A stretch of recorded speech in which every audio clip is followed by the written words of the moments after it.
estamos. We're live. Buenas noches, ¿cómo están? Buenas noches a todos. Thank you. Hopefully, you guys can join us live or hopefully later when you're bored and you have nothing to do and you're in the toilet and you're anxious. Then you can watch us make some art. All right, dude. And also, please feel free to send us messages on the chat room or questions. Be part of the conversation. Isidro and I are going to be doing our thing. Isidro's going to be painting. I'm going to be doing some embroidery. But we're going to be talking at the same time. So vamos a estar platicando de un chingo de cosas interesantes, otras no tanto. And we're going to be talking in English and Spanish and Spanglish. Isidro? Isidro, ¿quieres decir algo? No, sí dije de todo un poco. Español, inglés, spanglish. Hasta francés. Francés, lo que caiga. Lo que sea necesario para comunicar. Es lo que hacemos nosotros. Sí. Entramos a todos para que nos entiendan. Así es. Pues, ¿quieres platicar poquito como de tu pieza? Y luego yo también puedo platicar de lo que estoy haciendo yo, lo que estamos trabajando. Sí, parece buena idea. Bueno, pues esta pieza la hice para... Bueno, la empecé a hacer y le mandé fotos a mis papás para decirles, oh, estoy trabajando en esto, ¿cuál es su opinión, verdad? Y mi papá dijo que la quería. Y ya vino mi mamá y me dijo, ¿sabes que tu papá quiere esa pintura? ¿En cuánto la vas a vender? Y pues en mi mente no tenía como esa idea, ¿verdad? Like I was just painting to create, right? Especially when the pandemic hit, I just needed something that I was able to communicate what I was thinking and feeling. And even though I studied language, like I couldn't do it with language.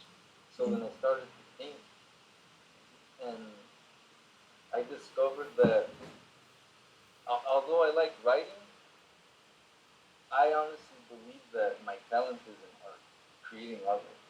And I didn't know that until recently, because I always thought that I wasn't talented enough to do this, so I never did it.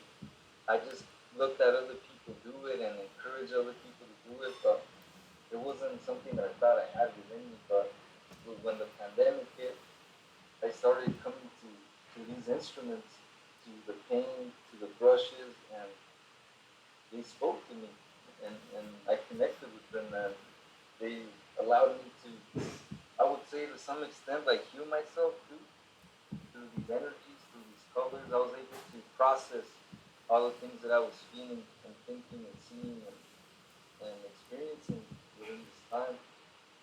And I just continued. Obviously it's hard, right? Because we have jobs and all that other responsibilities. But whenever I have time, I come back to this practice. And to me, it's almost like a ritual, like a ceremony. I'm celebrating, I'm feeling, I'm connecting, I'm expressing, I'm creating. And somehow I feel that by me doing this, I'm engaging in something sacred. Mm-hmm. And it's a time for my own. So this piece represents that. It wasn't with that intention, but now it represents an offering to my father, and an offering to the ancestors, to my dad, offering him this. That's why it's taking me a long time, a lot of details, and a lot of pressure, right? Because when it's your parents, you want to give it all and more, Yeah. Especially for my dad, because I think us within our culture is almost like, and maybe it's just me, but getting the respect of your parents, getting their approval, getting even their admiration, right? And I know that they give it because they're our parents, so it's almost like, like I feel like a bully's gonna come and be like, oh yeah, those are your parents, of course, right? But us, I think in our culture, we're very honest, Yeah. That's the difference. Yeah. So we don't grow up with a lot of compliments. We grew with, Yeah. well, at least I did. You know, I don't know if you had the similar experience, Diana, but we grew up with a lot of like, okay, that was good, but do this and this, right? There was always Y that room for improvement, cuando te right? decían, oh, sí está suave. Y O pero, you know, so when it's a genuine like, oh, good job, oh man, it hits different. I think in our culture. yeah. So that's what this represents. That's what the process leading to this piece represents. Chingon, dude. That is pretty cool. I love the symmetrical, like the objects, you know, like Mm. la simetría y los colores. Me encanta. Also, the stuff you got in the back is pretty cool. And you said you started doing all this cuando estabas en la pandemia, right?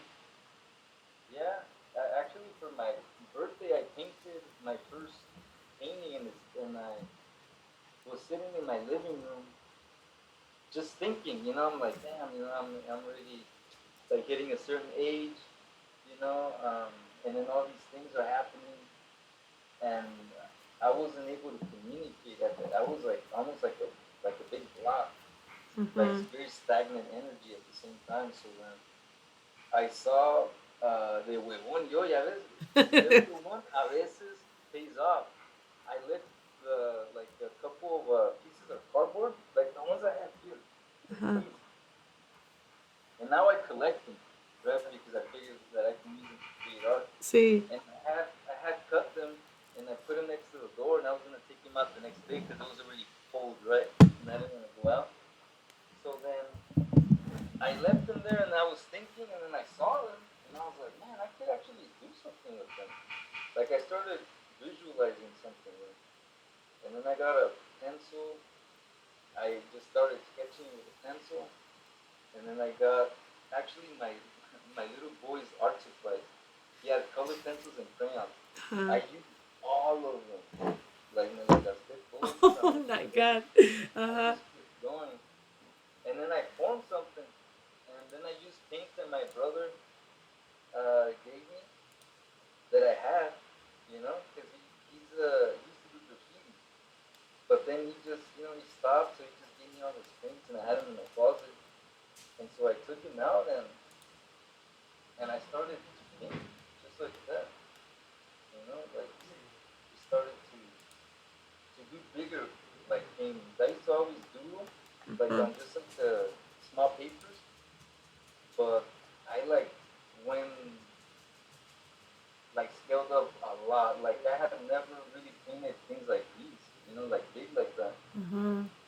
But it just came like I would just see it, like I would see the lines forming and connecting, and then I would see colors. It's almost like it's almost like I can't. And I said this before, like it's almost like I can't take credit because it almost seems like I'm just outlining something that exists already. You know, Yeah.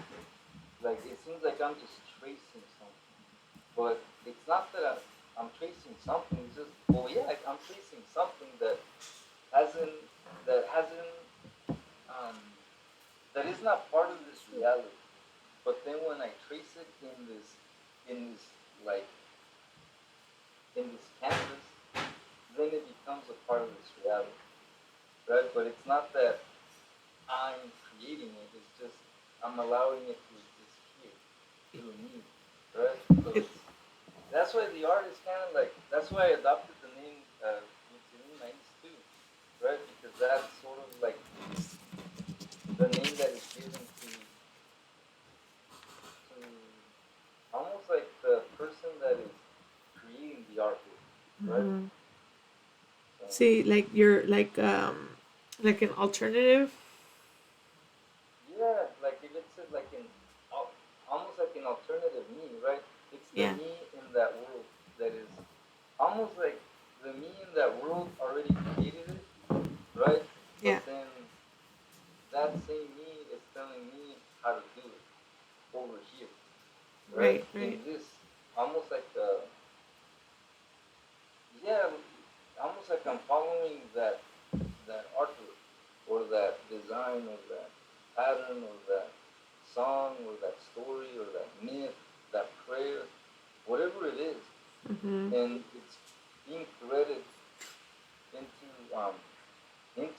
that's why um, like when you look at the murals, like in the barrios or the graffiti, and you see like these colors that are so vibrant and they connect to like indigenous images and symbolism, it's an echo of the prayer of our ancestors, right? It moves in that way from the temples, from the deserts, from the oceans, from the mountains, and I think through us, then it goes into the cities, right?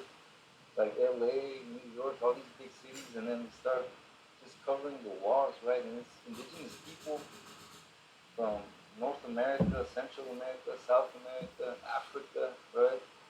That from all over the world, right? Indigenous people that have this message, and then we're almost recodifying the modern world into what it really is, like with these colors. Like it's almost like this is the real world.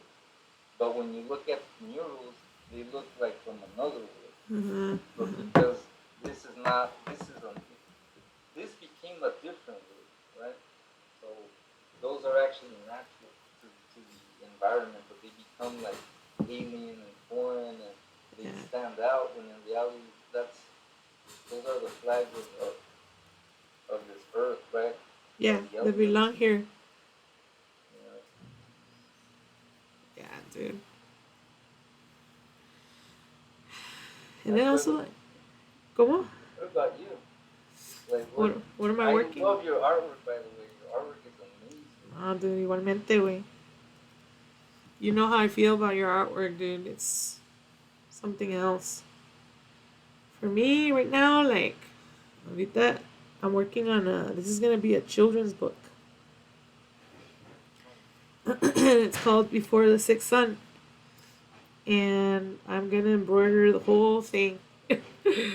And it's gonna be like also like an art, it's gonna be an art piece as well. 1 second, hold on, let me close these doors. 1 second.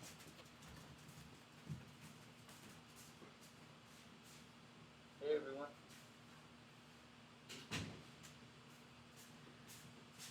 I'm just meeting with one of my friends. So thank you for hanging out. Yeah. We have people on TikTok too. Oh yeah. I just said hi to them. Sometimes it's tough because you get so like lost in the work that then you forget that there's people. I know. It's not that, maybe that's a good thing. We're so focused on giving them the best, right? That we get lost in it. Right, or more like you don't care. No, Like no es cierto, this no is es me. cierto. We love you guys. Ya se fueron. Ya se fueron, ya se asustaron. There was 10, now there's 0. Nah. You diría, take it or leave it. This is me. Take me or leave me. Yeah.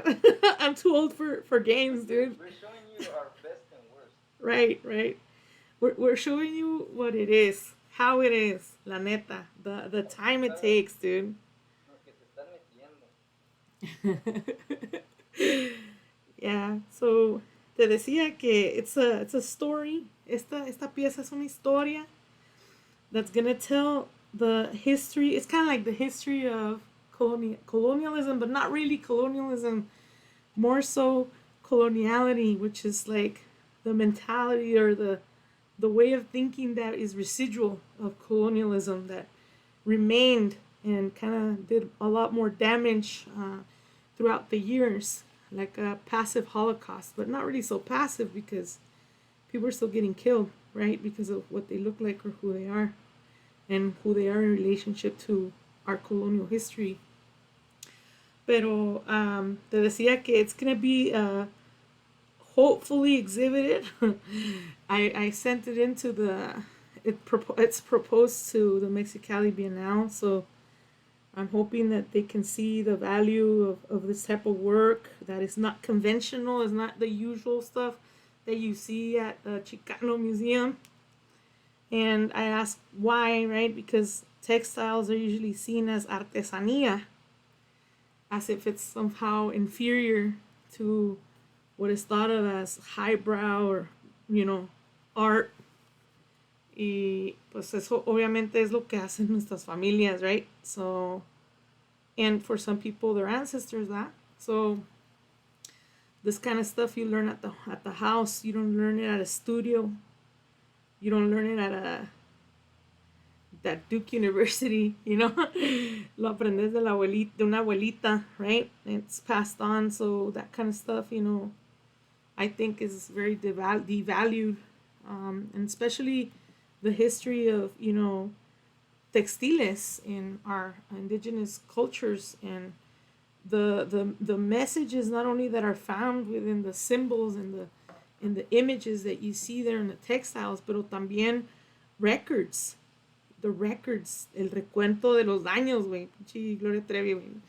You know, like, so this is gonna be not just a children's book, but a codex for children. So,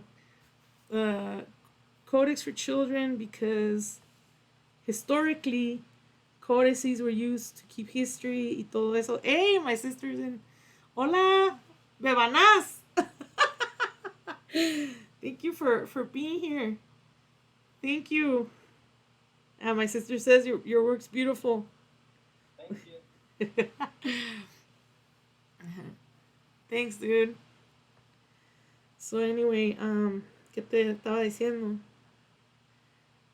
Children's codices. Oh, sí, los códices. So there were instances in which codices were used by indigenous people to make their case in front of the court of law, because that was a kind of text that was legal, you know, era un texto oficial. So codices would be created to make a case para defenderse. So había uno en particular que se llamaba el Códice Huechotzinco from 1531. And that codex was brought to the court of law because there was había un colonialista ahí, un settler that was taking advantage of people. And in this codex, they put like all the quantities of stuff that were stolen from them. And then they won the case, dude. They won the case. So, para mí, I want to make a case with this codex. And the case that I'm trying to make is that when people point their fingers and say that like other people are the colonizers and coloniality or whatever, many times they are also agents of supremacy themselves. And they don't even realize how that works, because they don't understand what coloniality is. And some people think they do. They think it's just institutions, that individuals can't do that, but that's not true, man. Like, a lot of people, hasta los más marginados, they cannot be racist, but they can be agents to supremacy. And they can be supporting that supremacy and making other people become marginalized further by that supremacy.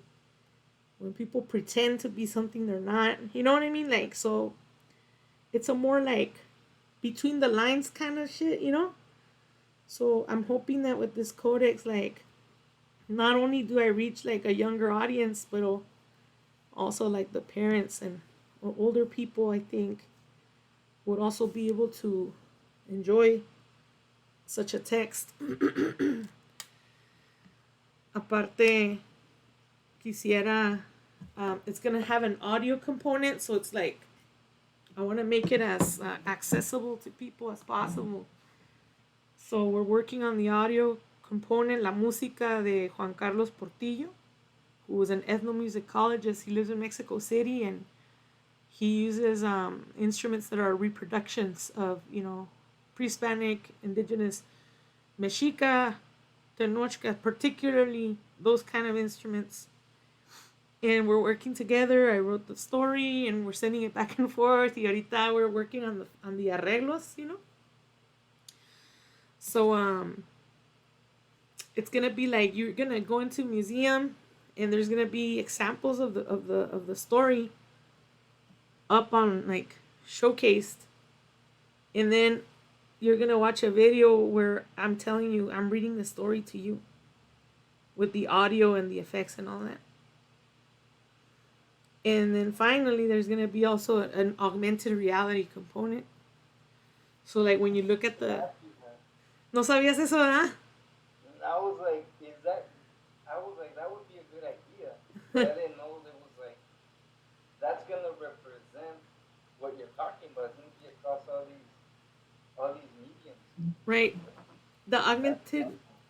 the augmented reality represents las cosas que aprendemos en la casa, dude. For example, cuando estás chiquito and they're like, oh, sí, Christopher Columbus discovered America, oh my God, you know, and then they're like, oh, sí, we're gonna dress up as pilgrims, y tú, yeah, yo quiero ser peregrino, you know, like, like you wanted to be a pilgrim because they were like, you know, they had buckles and shit. And I used to be all goth before, so, you know, they dressed in black as well. So, like, I would be like, oh, yo quiero ser peregrino. And then, like, then you realize it's all, like, es mentira, right? But in tu casa, you grew up with stories about how it really was. You know what I mean? Even, like, when you're like, peregrinos, oh, esos asesinos, you know? And you'd be like, what? You know? Like that kind of stuff, like, oh, como los settlers, you know, that's the settlers, los que vinieron aquí a decir quién manda, right? So then you're like, what? Like, in Tijuana, like, there's a story of, like, people trying to take over the city, you know? And we grew up hearing about it because our great grandpa, our great great grandpa, was one of the people involved in that. He was a decorated ¿cómo se dice? Un battle, pues un soldado ahí pues que protegió eso, pero mucha gente dice no, que los magonistas querían librarnos, yeah, dude, pero venían con un chingo de gringos who had ulterior motives, and they showed those motives when they were destroying people's homes and stuff like that, and they were destroying people's homes who were also like indigenous, because not all of the indigenous people were living together. Some people drifted off with the whole, you know, border being divided. Eso es lo que a lot of indigenous people don't understand. That a lot of people like judge and say, "Oh, you're claiming and blah." But it's just like, dude, like, do you know the history of indigenous peoples? Like, do you understand like that we didn't all go through the same thing? That we all had different experiences. That some of our like great great grandmas were stolen, you know, from their people, taken by their husbands, dude. Like, hence losing the language. So esas cosas sí me dan un poquito de coraje, güey, porque I hate like how people internalize that shit and then they throw it around and they start doing it back to you and to others, you know. Como los más chingados, okay, well then, you know, that's not right, like, and then they start acting weird. I've had those kind of experiences, and it's kind of like, dude, you're acting like an agent of supremacy right now. But that's it, and I don't want to. I'm kind of hesitant to say this, but I'll say it because it's like you said it already, right? An agent of supremacy. Isn't someone saying, "Oh, you're not a federally recognized Native American"? Isn't that basing their whole identity on a colonial power or a colonial concept of who is an indigenous person? Mm-hmm. So it's almost like they're reaffirming like their own oppression by acknowledging that they are federally recognized, Right, right? Because right. they're giving the supreme power to the government, not to the land. And like I said, like So it's weird. I understand that there's experiences that are directly unique to growing up in a reservation, to Yeah. having kept your language alive, and all those things. Like, they come at a cost, and that's not what I'm saying right now. You know, that's different. I acknowledge that. Y pues sí, esos son los conflictos que hay acá entre nosotros mismos. Like, even for example. That's el problema porque like you're there's an acknowledgement from one side, Mm-hmm. like there's an acknowledgement that yeah, all of those things took effort, but then there should also be an acknowledgement from the other side that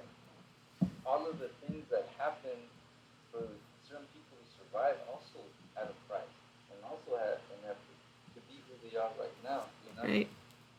So I think, yeah, 100%. Right. But at the same time, that respect and that honor has to be mirrored back. It can't just be taken Mm-hmm. and then say, okay, well, I have the acknowledgement, right? And then not acknowledge the efforts from the other side. But I get it, you know, it's this whole thing of like maybe abandoning tribes, right? That sort of thing. Or, you know, like, well, and there's things that are true too, right, historically, of why certain, like the 19 Pueblo tribes, right, like the 20th one isn't acknowledged because they joined the Spanish and then they settled like in Texas or something like that. Mm-hmm. So there's that whole history of that too, of not acknowledging for, for those valid reasons, you know? So Yeah. that's what makes this messy because I think when you start like untangling all that, it's almost situational, but then it's like, well, who's gonna measure each situation, you Right. know? But that's how I don't know. Like I don't know your thoughts on how that would look like. Either. It's just like so complex Yeah. that you can't just like hurt people without even understanding the situation. Like you might be like doing the colonizer's bidding, right? By being alienating of others who have had very harsh experiences and who have been basically like arrancados de sus de sus costumbres, de su conocimiento, because that doesn't mean that because that happened that there isn't like a longing for that, or that you have it, you know things because they were passed on to you in coded ways, because it, just like the matrix of power and coloniality is passed on codified, también el conocimiento también is passed on codified. Como la Virgen de Guadalupe, like all these people love Virgen de Guadalupe. And then there's others who like, pero ese es un settler like in position, y otros dicen que no. But that's because they're aware of what it like, that they were using el icono de la Virgen para representar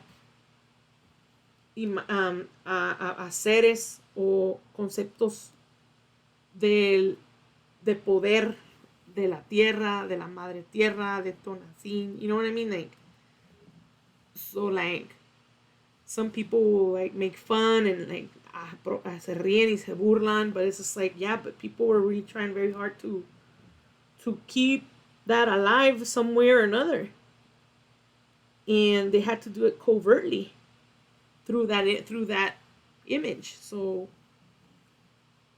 like, who are we then to judge how that came to be?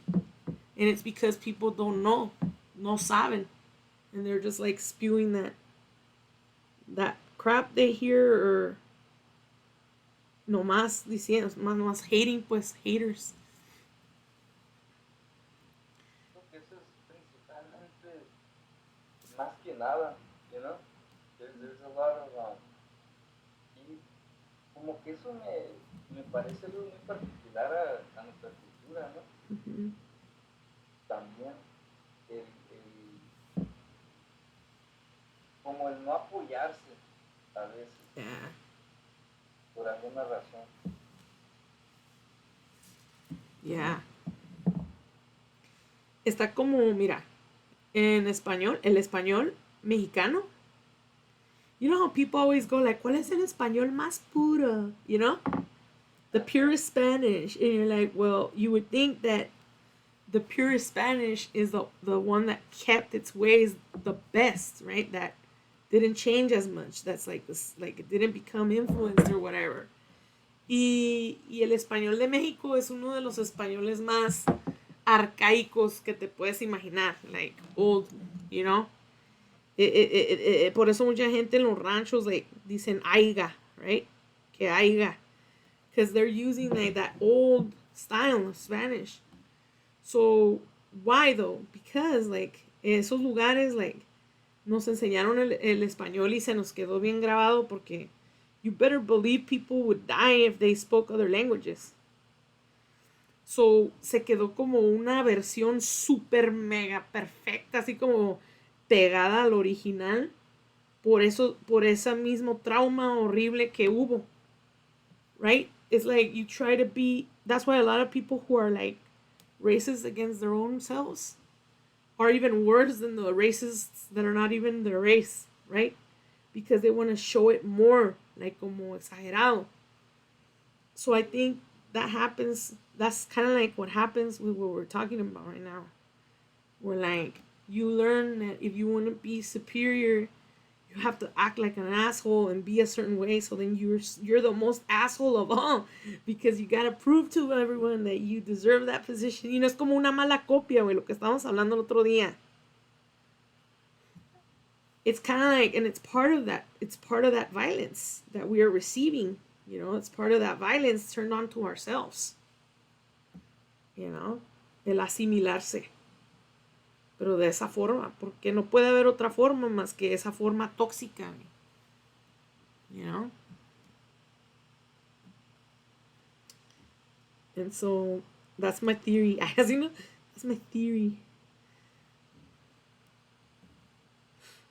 Pero pues tiene sentido porque, como dices, eso en algún punto, el ser así, fue un acto de sobrevivencia.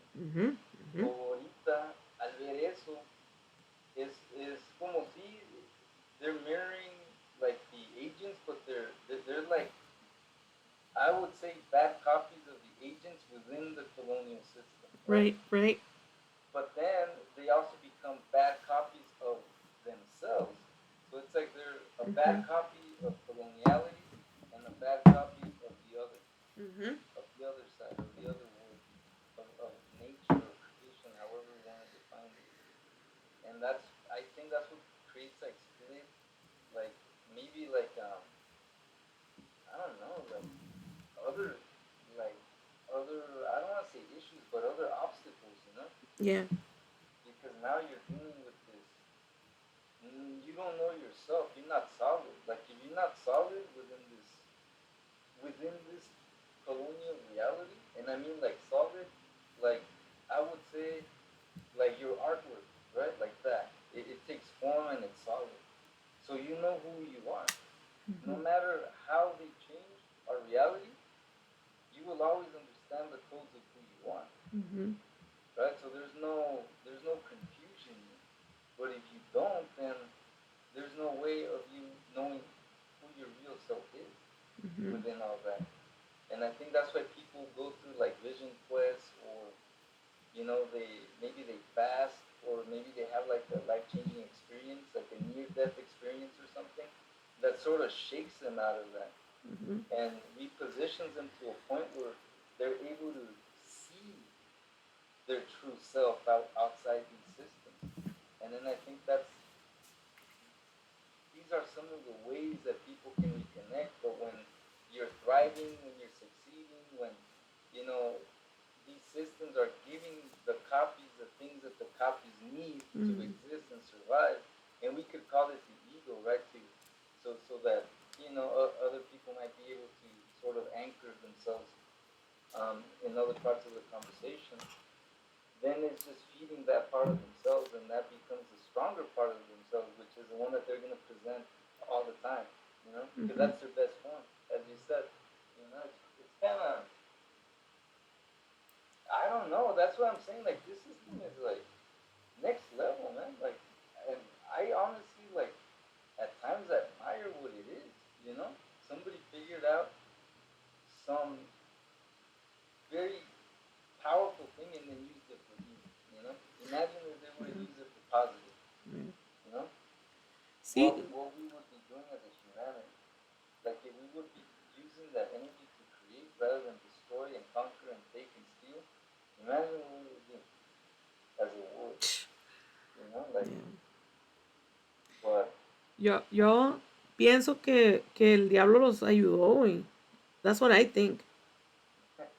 Como que hubo una energía ahí diabólica, güey, bien cabrón, que like apoyó eso, like made it happen, like it's like, oh yes, I want this to happen because it's just like es bien diabólico, like it's just like so evil, you know, it's tan contra la vida, against life, against love, dude, like that I think, God, tiene que haber una pinche aquí una fuerza acá maldita, ¿no? Así pienso a veces, because Pero hay una gente también, la gente que es así bien como pues mala, ¿verdad? Pues, ahí se refleja también. pues sí, o como hay gente buena también, ¿verdad? Hay gente también maldita. Y hay de todo. Hay gente que, como dicen, no existe gente mala así. Déjame te cuento mi vida, güey. No sé, dude, como que yo digo, sí hay, güey, sí hay, sí existe eso.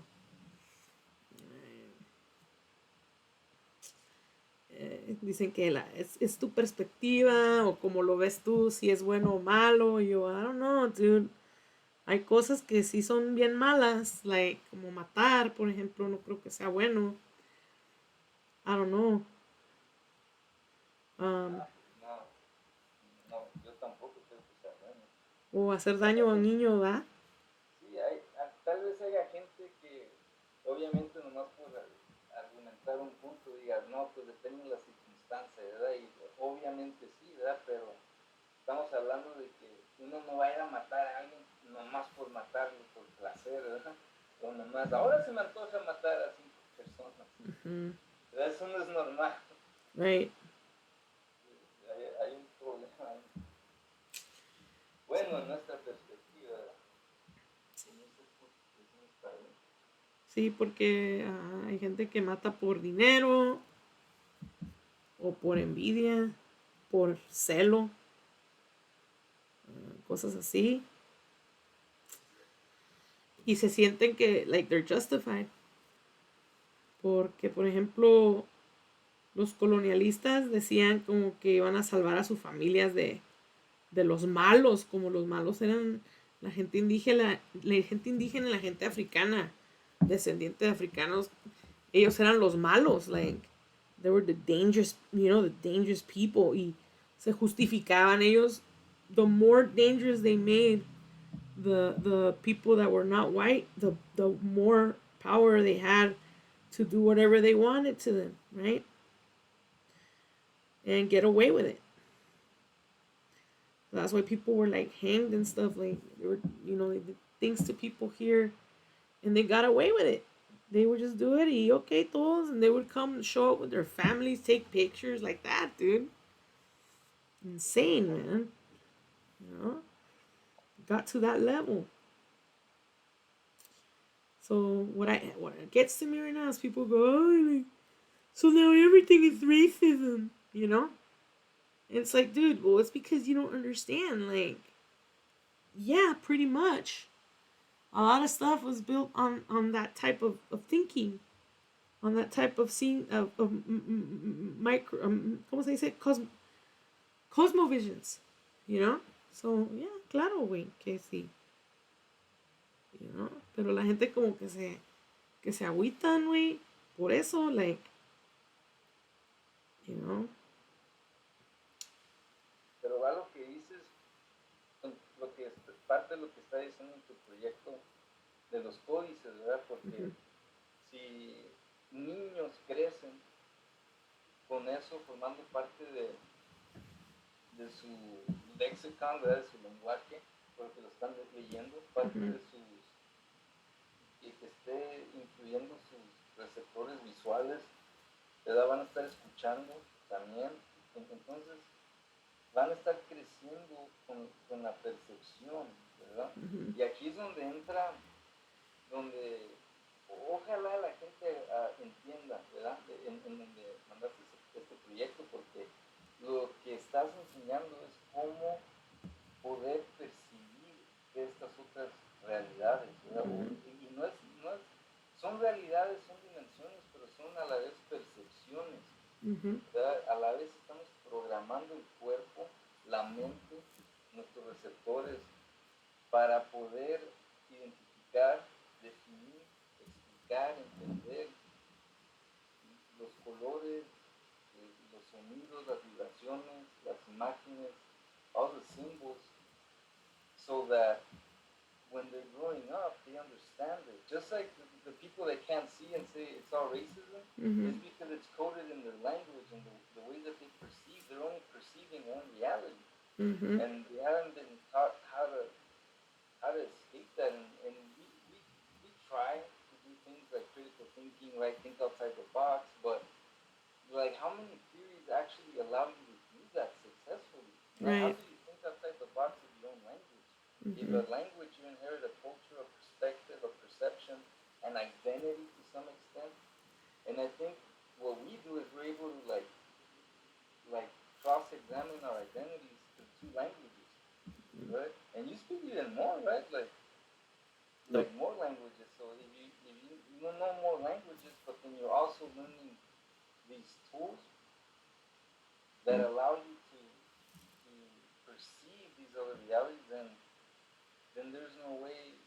Then you become like I don't want to say awakened, because even those they're like the other side is also hijacking our words, Right. and you're making fun of them, like, oh, the woke crowd, oh, Mm-hmm. now that whole concept has been diluted to the point where we have to recodify that concept into Right. something different, because Yeah. it's taking them, Right. and that's the thing. It's a battle of these are our, they're our instruments of war at the same time, right? Because we're bringing in these energies, and they're bringing in those energies, and we're almost contending reality of what is real, of what is Mm-hmm. true, you know? Mm-hmm. But hasta se me enchina la piel, pero es like, that's what people don't understand, and you do that with your voice.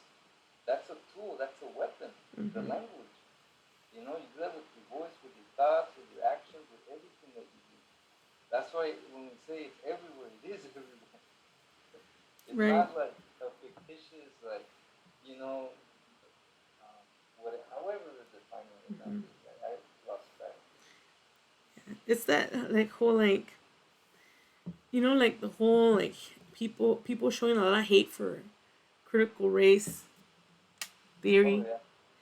and it's just like they don't understand that like them expressing that like saying, oh, like we don't want to teach you that kind of stuff, like kind of like we don't want to teach that kind of stuff, like that's like what do they say, like biased or whatever. It's just like you're like that enclosed and used to seeing your perspective as the norm, as the real normal one, that every other perspective seems like a scary thing to you.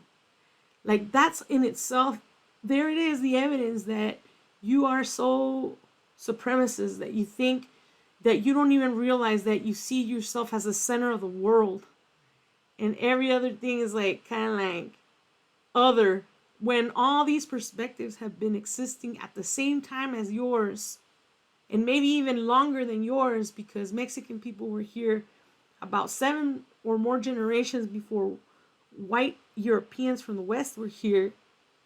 And you don't want to even talk about the indigenous peoples, like how long they've been here, millions.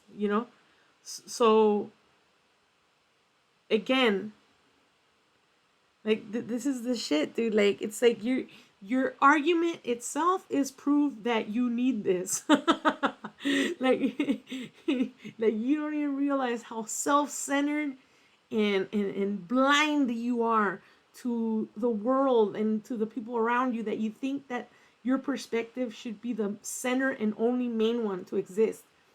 Like you think that the cowboy is always gonna have to be the main character. Like you don't realize when you watch cowboy movies that they're completely biased and centered on the perspective of the white guy. Like, are you kidding me? You know? But try to explain that to someone, they don't get it. They don't understand. They don't want to. It's very frustrating. Really Yeah. is. And Yeah. the thing is, because the culture itself, again, the language, everything reaffirms what they're saying. They're like, well, that's just how it is. That's just how we've been doing things. They're trying to come and change things that don't work that way. But it's like, how do you know they don't work that way? They haven't tried it. They don't. And they don't want to know. And that's the problem we have right now. Es el pedo. Yeah.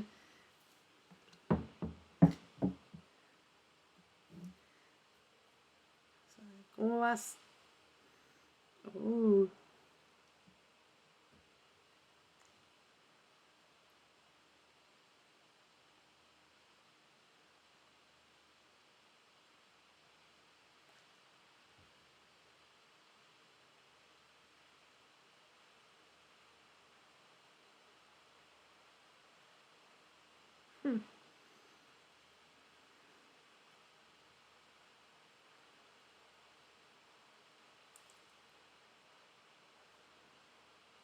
¿Cuántas formas? Y creo que tal vez le interese a la gente aquí también. Me interesa ver un poquito más de eso. Pero ahorita hablando de critical race theory, ¿verdad? La gente que no, que dice que es algo malo, que se están ilusionando a sí mismos. ¿Cuántas versiones diferentes de esa idea han existido antes de esa idea? ¿De cuál idea? Que es la misma idea. Critical race theory. Oh, sí, sí, sí. Sí. Sí, sí, sí. Que, creo que sí. Para que entienda la gente. No, o sea, hasta eso es una apropiación. Porque they had to call it something so they could understand it. They had to claim it, ¿verdad? Yeah, and then we had to use those words to talk about the things that people have been talking about for hundreds of years, to be validated within academia. So that people take you seriously, you have to quote certain people. And you have to make reference to certain people. That's how it is. But that's not just critical race theory. That's all of academia. That's a sickness academia has. Where people, cannibalize on each other's work. And it's kind of funny because it tends to be that like people in certain circles, they quote each other and stuff like that, and then anybody that doesn't quote their friends or whatever is seen as an outsider and someone that's just not a player, in those circles. So, I mean, but academia is also an institution of supremacy, so it makes sense that such things would exist. The problem is that I see a lot of people that are supposedly against all that, and they're the main proponents of that shit. They want to be the star of the show, And there's a lot of people that do that shit, and I'm like, dude, are you aware of what you're doing right now? What you're saying, of how you're treating students, how you're treating other scholars, and you're jealous and envious of all of them. Like, why are you like that, dude? Because you want to be the star, you want to be the only one. Like, what's up with that, dude? And then you're like, I'm a decolonialist. Are you kidding me? You don't understand that that's part of it too? And that's the thing, dude. Like, that's the kind of shit that I hate. Que me encabrona, güey. Que me jode. Como que a huevo quieren que cites a los que ellos leyeron. Y si citas a otros, así como, oh, eso está demasiado centrado en eso otro. Yo así como que, güey, pues existen otras escuelas también, güey. Y que vienen de Latinoamérica, ¿eh? No que vienen de aquí de Estados Unidos. Because that's another thing. Están como muy obsesionados con todo lo que viene de aquí nomás.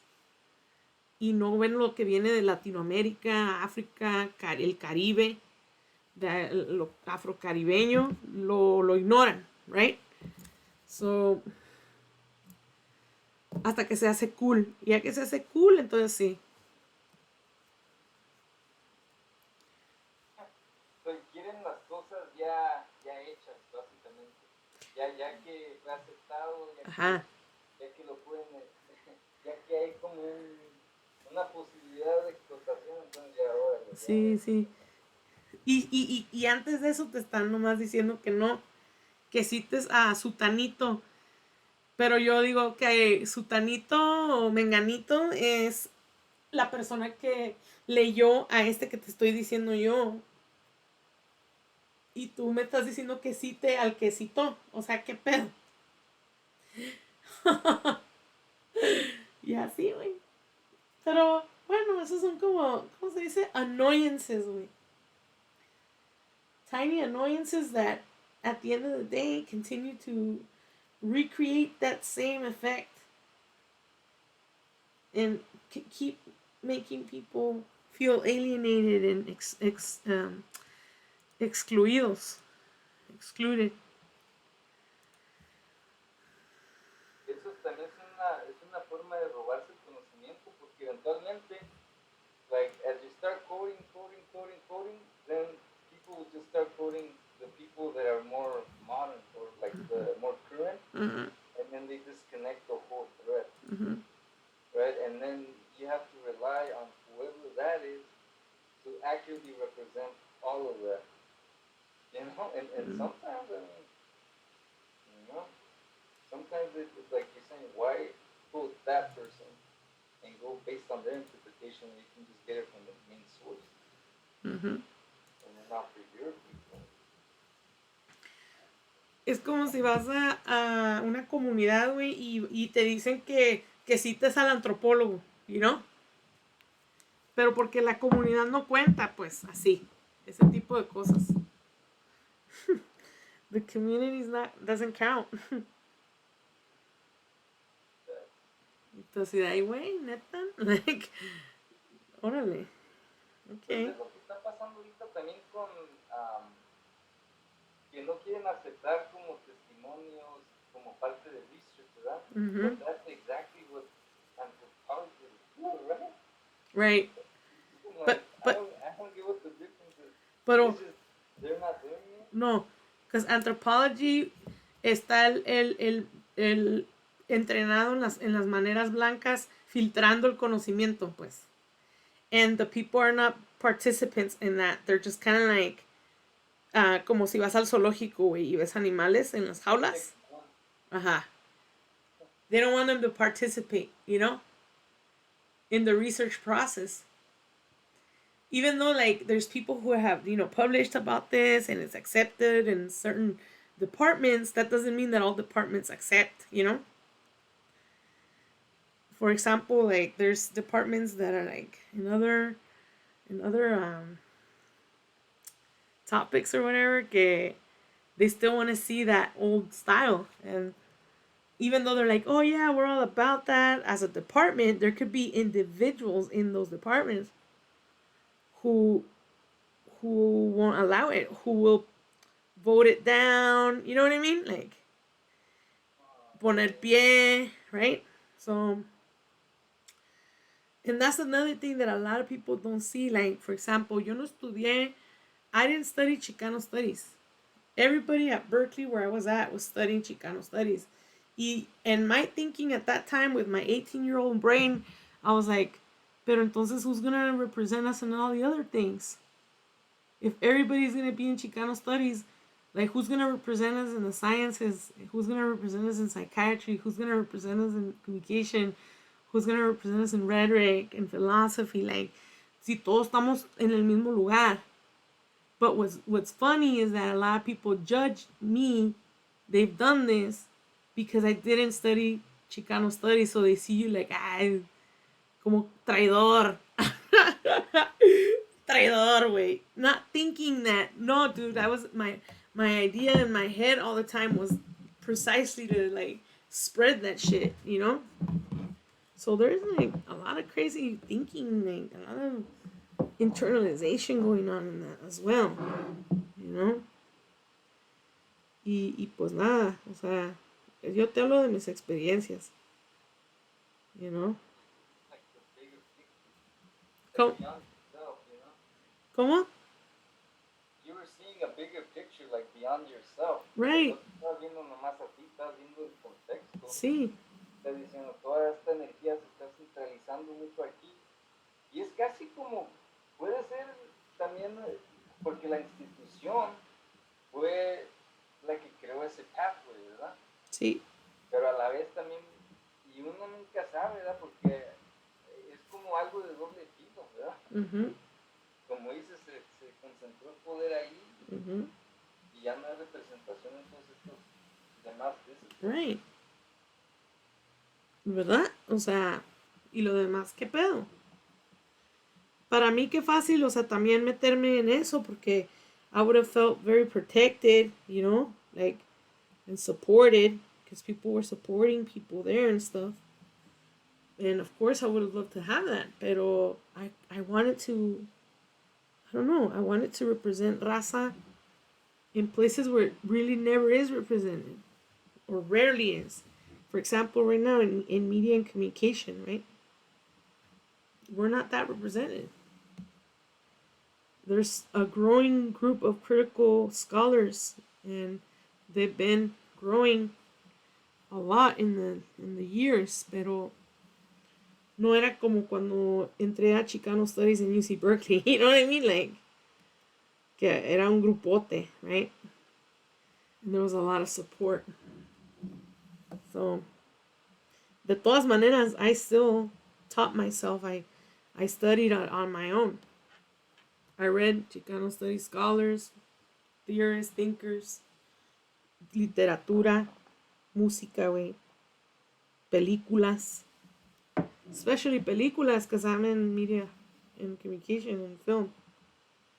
So, but then, like, people, when you go and, like, try to show them, like, your curriculum, like, como que, no sé, güey, me niegan la oportunidad.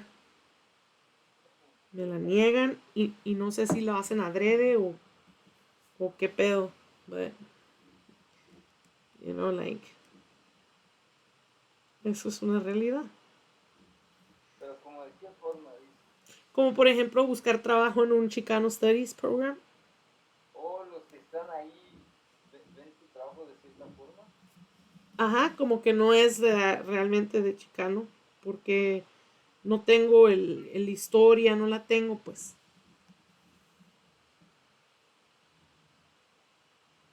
Pero ¿qué significa eso? Como, ¿qué es lo que están diciendo? Como no tienes toda la historia. El historial de haber estado como educada en eso. Como no tengo un BA en eso, no tengo un master's degree en eso. Pero está complicado, ¿verdad? Porque si lo que estamos diciendo es que cada persona, y es una posibilidad que creo que los dos estamos de acuerdo, y me puedes corregir si no estoy interpretando lo que dices correctamente, que podemos nacer ya con cierta programación, ¿verdad? Mm-hmm. Como our beings could be codified a certain way to understand certain things, right? So then just the fact that you're you already have the history, right? But not the history how it's been documented in those spaces, but perhaps it's the history that's been documented like on this earth with the elements, you know, like, and it goes back to the same thing, like maybe it's just a different like cosmology that your work represents as part of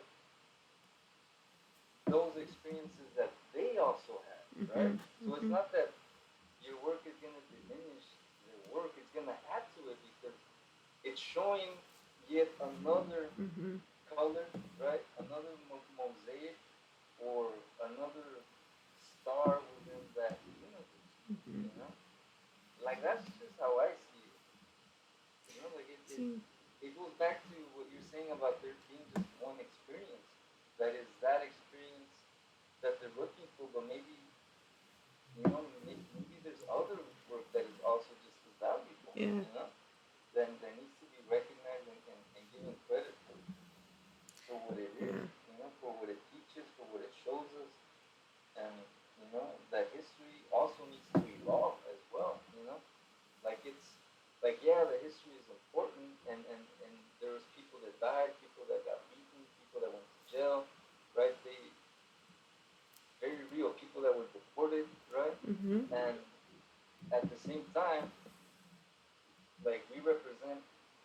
generations that came after that, right? Mm-hmm. So we're not going to have the same experiences, but we're going to have a continuation of those experiences and how they look today.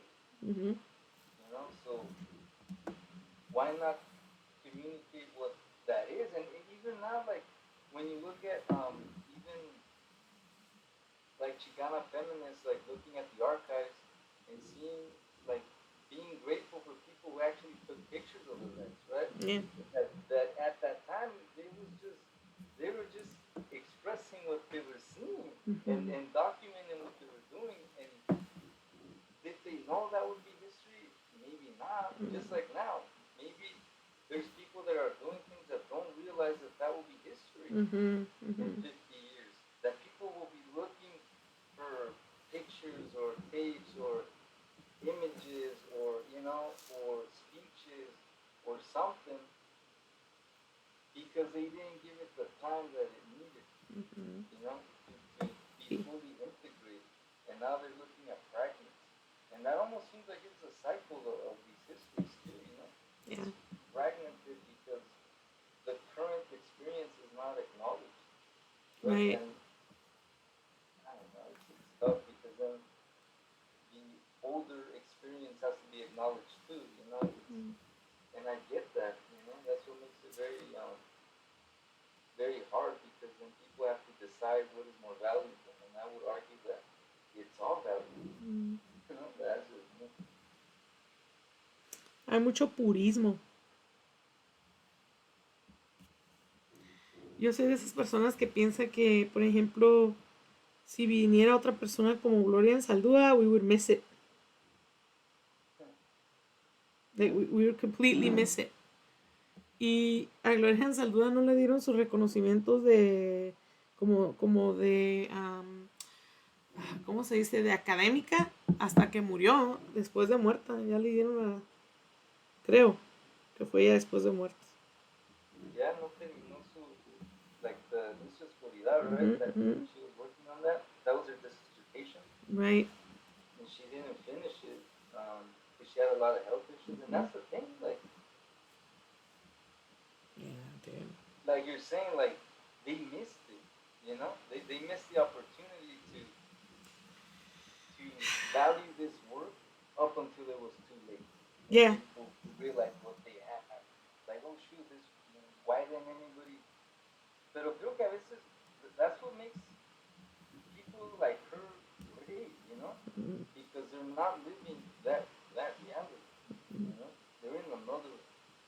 They're living a completely different future. I would say at that point, or past. And maybe that's so powerful that people just don't understand it, and it just Right. they reduce it to nothing because they can't understand it. Mm-hmm. So just like, that's nada. Mm-hmm. Hasta que ya se mueren, ¿no? Ya se mueren. Ya, así pasó con Van Gogh también, ¿no? Que murió y nomás había vendido como, creo que 2 o 3 piezas de arte en su vida. Y una se la había comprado su hermano. Sí, por todas las orejas también, ¿no? Ajá. ¿Eso sí es cierto? Sí. Porque hubo una banda, no sé si era banda mexicana o de otro, la oreja de De Van Gogh. España, creo que eran de España ellos. Ya ni me acuerdo. Ya. Pero sí. No vendió nada y hasta ya después de muerto, toda su obra, millones de dólares, millones de euros ahí. Son of a bitch. Right? Like, fucking hell, dude. Que regresara, me levantara. Yo me resucito yo sola, güey. Sí. ¿Qué pensaron que me morí? Just kidding. El dinero. I'll just pretend, dude, a ver si se arma algo y si no, pues revivo ya. Me decir que no te habías muerto, sí, pero pues nadie le hizo caso a mi arte y volví. Nadie me peló. So I came back.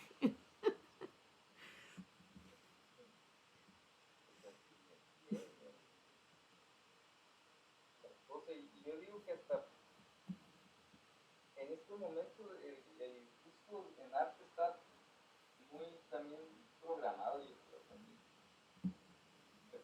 gustar a la gente, la música, las frecuencias que usan. Yeah. ¿Cómo se llama el autotune? Yeah. Claro, lo que estaba pensando la otra vez, esos como binaural beats que ocasionan diferentes efectos en el cerebro, no sé si sea cierto. ¿No has escuchado de eso? No. So, básicamente, gente usa esas frecuencias como y supuestamente puede reducir el estrés, puede Oh, sí. ciertas Sí. cosas. Y yo estaba pensando, imagínate si estamos usando eso en la música, si estamos usando eso en las películas, donde está el score, ¿verdad? De la película, pero debajo están como estas entonaciones subliminales que están ocasionando ciertas como respuestas en el cuerpo o en la mente, donde por ejemplo se ve una escena de suspenso, entonces va a tener frecuencias que ocasionen como ansiedad, ¿verdad? Que van ahí paralelo a la música. So, parece como que es la música, pero no, pero es nomás una como observación que tuve, pero no estoy diciendo que es cierto, ¿verdad? Es solo, ¿qué tal si están usando esa tecnología? Porque existe para poder crear una falsa ilusión de persuasion, right? Like it's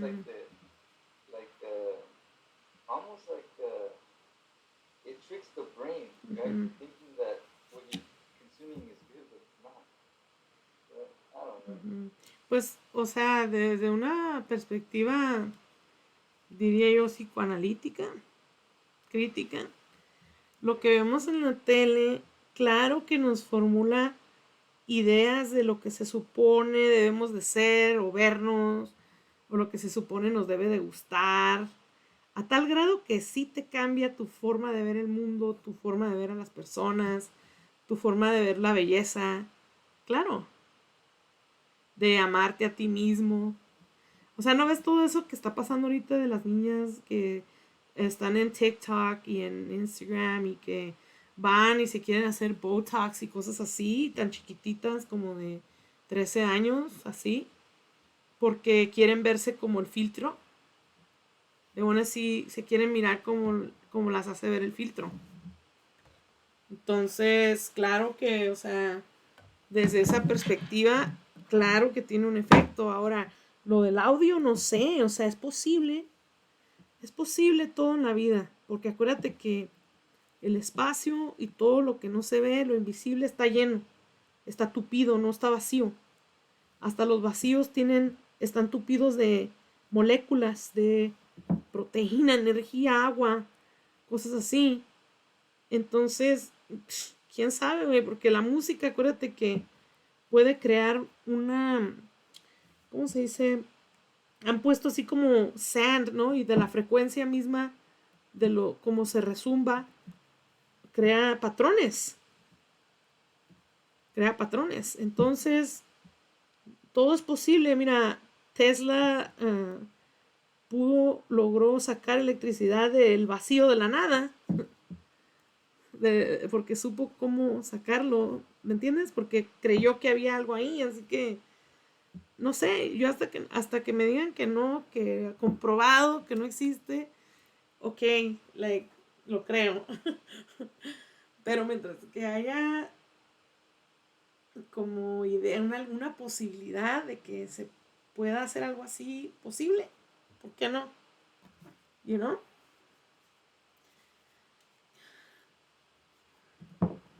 Espero que no le hayan dado mala idea a eso.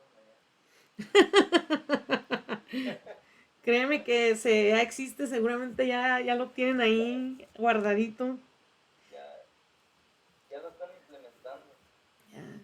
También pienso que todo esto como los social media y el internet te cambia el cerebro, te hace un poquito como que te aburras más rápido, impaciente, quieres que las cosas salgan rápido.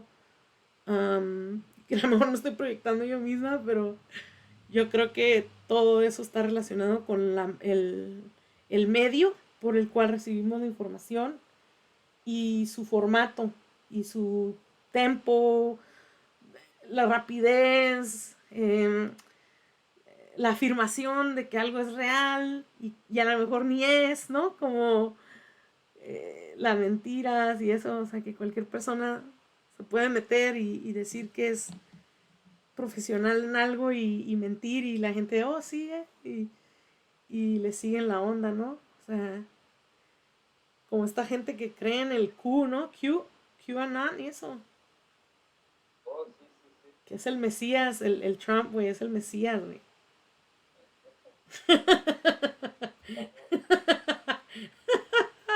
Uy, no. No, pues estamos para el arrastre, ¿no? Y dicen que el vato era el Mesías y piensan que va a venir un nuevo mundo y que, ¿cómo dicen? Hay esos que usan sombrero blanco y esos que usan sombrero negro y que unos son para el bien y otros son para el mal y que, ¿cómo dicen? Que viene un momento en el que ya no nos van a cobrar taxes. Ya no solo no nos van a cobrar, nos van a regresar todo lo que hemos pagado ya en taxes. Y yo así de, pues ojalá que fuera verdad lo que dice. Pero no, dude, puro cuento. Y ahí está la gente pobrecita comprando reservas de comida, o sea, a mí me da pena esa gente. Yo sé que mucha gente le da coraje porque se llevan todo el papel del baño y todo eso. Pero imagínate vivir con ese miedo, como no saber qué onda y pensar que todo se va a acabar en cualquier momento y así vive mucha de esa gente. Y yo lo sé porque conozco a alguien que me quiere lavar el coco de eso, güey. Y y me manda cada rato cosas sobre eso y así de ok, le escucho y todo, pero claro que yo no creo que Trump es el hijo del Mesías, de comando, que es el Mesías, el hijo enviado, güey. No manches. No manches. You know? Sabía que estaba tan extrema así esa. Oh, sí. Está bien acá, bien intricate. ¿No viste que hubo un grupo de gente no me acuerdo qué ciudad, pero fueron a ver que que iba a regresar el Kennedy, güey. Iba a regresar Kennedy. Ya. Yeah. A la vida. Y que lo fueran a ver. Porque iba a pasar en su carro. El John F. Kennedy. Puras de esas. Puras de esas.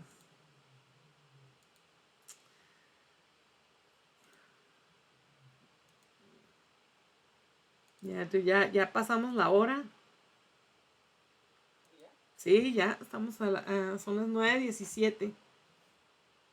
Pasó bien rápido. Sí. Mira, de apenas llevo bien poquito. ¿Cómo? Llevo bien poquito. Por Chingado. andar hablando. No, así pinto despacito. Despacito Yo, yo nomás. yo Yo tengo también. una paciencia, pero pues me gusta. ¿Me entiendes? No, Ya. no. Y aparte, pues apenas estoy desarrollando mi técnica. No tengo mucho tiempo pintando. Yo creo que cuando tenga más tiempo, pues tal vez lo puedo hacer más rápido. Pero ahorita Sí. voy así bien Andas despacito. relax. Sí, bien relajado. Ya, está bien, dude. Ni te agüites. ¿Y tú cómo vas? Pues ahí ya voy a dejarla ahí. Ya me cansé. No No, sí aguanto, cansa. güey. ¿Eh? Otro, sí cansa. Sí. El pintar el brazo, las manos, ¿verdad? Y La los hilos espalda, todo. también, dude. Los hilos. Ya. Uy, casi me voy a la junta.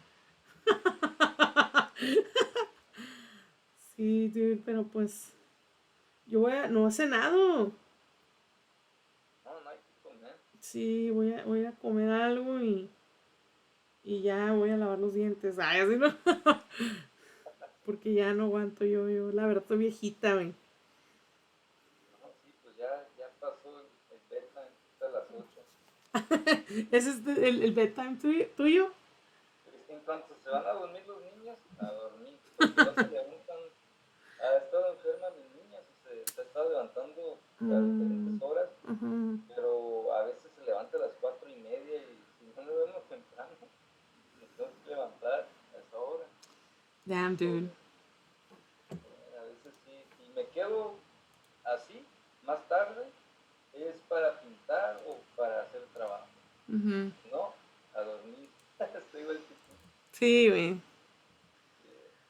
Ay, no, pues, ¿qué te iba a decir? Pues vamos a despedirnos ya desde el streaming, güey. Voy a parar el streaming. Espero que se hayan aburrido junto con nosotros. Que haya servido de algo esta charla y a ver cómo la repetimos. Nos ponemos así como a hacer workshop. Sale. Buena idea. Bueno, nos vemos. Muchas gracias por estar aquí con nosotros. Gracias, Liliana, por invitarme para poder conocernos un poquito más. ¿Verdad? Sí. No llevamos mucho tiempo conociéndonos, pero creo que hay, hay una amistad, una conexión que se ha estado formando muy naturalmente y estoy muy, muy agradecido por estar aquí No, platicando. igualmente, gracias a ti. Y gracias a todos a todas las miles de personas que nos vieron hoy. Saludos a todos sus pueblos.